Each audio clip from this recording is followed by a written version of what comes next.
I know I've been busy, but guess what? Y'all been patient.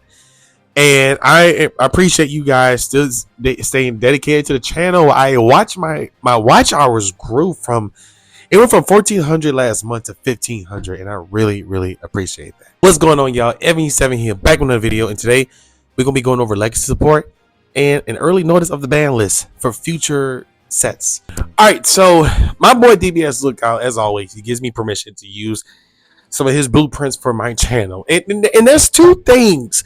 There are two things I felt like I want to discuss regarding the legacy support and getting an early notice of the ban list, and that's important. Honestly, this is very important, right? When you look at the legacy support, you know, and I mean, DBS Lookout already does a discussion on these cards and stuff, but if you look at the legacy support that the community wants, right? I mean, you can look at it right here, but you see the Bardock, right? My boy Moment been trying to get Bardock to get the right cards it need. You look at the Kefla, the Fidel, the Agent of Destruction, Majin Buu, Invoker, Peter, brother, Invoker does need legacy support. It does. I don't care. We've been through the gutter, and we see Ray Youssef and Goku. Yes, absolutely. And of course you have Xeno, Gogeta. So you have a lot of the goats, right?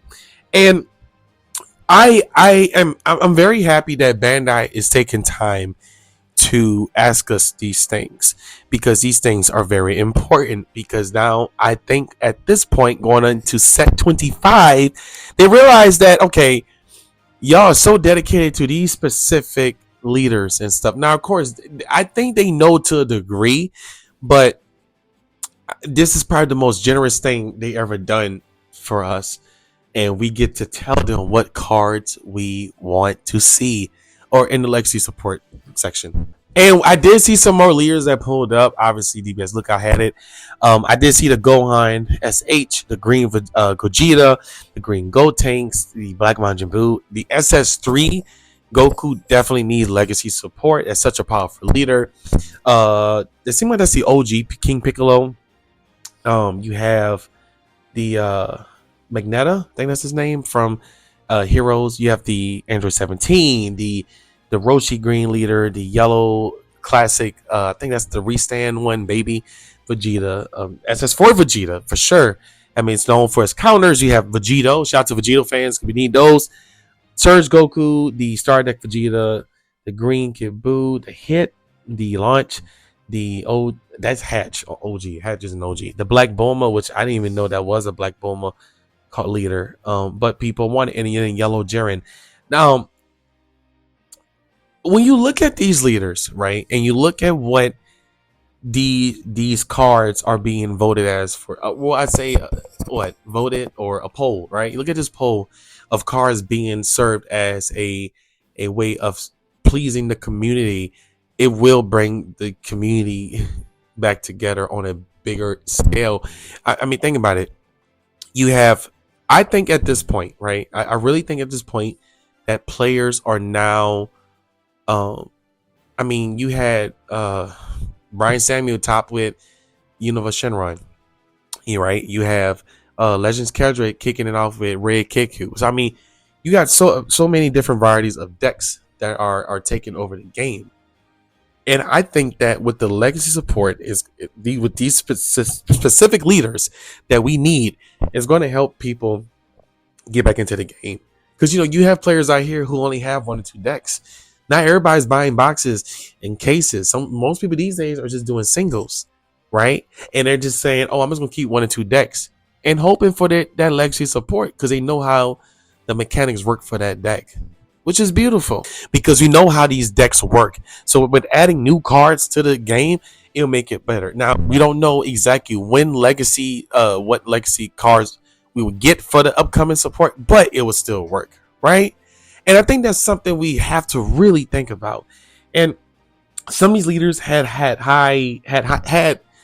were given high accolades, I should say, and they were able to achieve big goals in the sets, and people to this day still play them. Now, all the new stuff coming out, these leaders do need support, because stuff is starting to slow down from the previous set.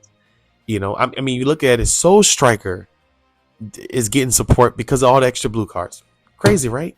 All right, so they asked regarding Banlist update reveals, would you like to see them earlier in the spoiler season or later? And some people say earlier. I don't want to have to wait until they start laying out the new cards. Someone say later. I want to see more cards first. I am a big candidate on Banlist being hit earlier. I mean, it makes sense, right? Because you don't have to wait for the new cards. You can know right away what to expect, what to do. And not only that, it actually challenges your deck as we wait for that timeline for cards to be revealed. I mean, you wait last minute and someone buys a play set of those cards. Well, now they all got hit down to one. That can really suck, and it can also probably affect your pocket. I mean, we get our early ban list in advance, like what, a month in advance, even 2 months in advance. That'd be dope. And then we can still do the post ban list rules. So that means that we'll have to try out different stuff, which it makes it fun, right? So other than was wasting your money on a play set of cards, which one of those cards might get limited, it helps solve a lot of problems. But I'm just speaking based on how impactful is the ban list update reveal to your excitement for new product. And it said it plays a key role in my excitement for new cards, which I 100% agree, because it gives you that curiosity. I mean, some people say I don't care about ban lists. Some say it isn't too impactful. It's impactful, but it's not a great thing. But come on, man. I think it's beautiful. I mean, it plays a huge part because it lets you know what cards are going to be released. And that's something we always need to be on the lookout for. Like I said, I know DBS Lookout does a huge breakdown on it, but I think that there should be a certain level of early awareness on what the ban list should be. And of course, I mean, just Bandai just creating the cards we want to see is going to really help. So I think this is all coming into place. I think Bandai is really helping us out. I am just excited that this game is growing and they're doing road championships. They're doing a lot of stuff and they're still pushing, right? We're about to be 8 years strong in this game. But what do you guys' thoughts regarding the legacy support, the ban list? Would it bring people back together? Well, would it bring old players back? Right? Are you guys excited about what Bandai have in store? What the ban list? Do y'all want the ban list to come early? I know I do. I'm Evan U7. Have a great day, and remember, the Lord loves you. Bye.